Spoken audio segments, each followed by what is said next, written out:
വിദ്യാരംഗം കലാസാഹിത്യവേദി മുക്കം ഉപജില്ലാ സമിതി LP വിഭാഗം വിദ്യാർത്ഥികൾക്കായി സംഘടിപ്പിച്ച ഏകദിന സാഹിത്യ ശില്പശാല താഴെക്കൂടരഞ്ഞി ദാറുൽ ഉലൂം ALP സ്കൂളിൽ നടന്നു.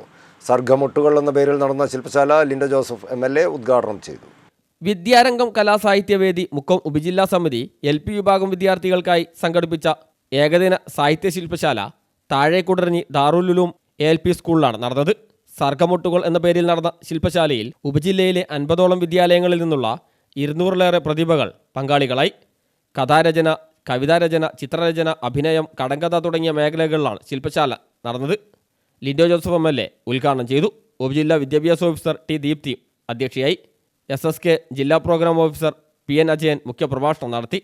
Head masters forum convener Sibi Kuriakose, school manager NI Abdul Jabbar, PTA president K Ramesh, SMC chairman Naseer Thadapparambil, മാതൃസമിതി chairperson Rasla Shameer, M Balraj, G Abdul Rasheed, headmaster KP Jabir, Vidyarangam coordinator Jasimol തുടങ്ങിയവർ സംസാരിച്ചു.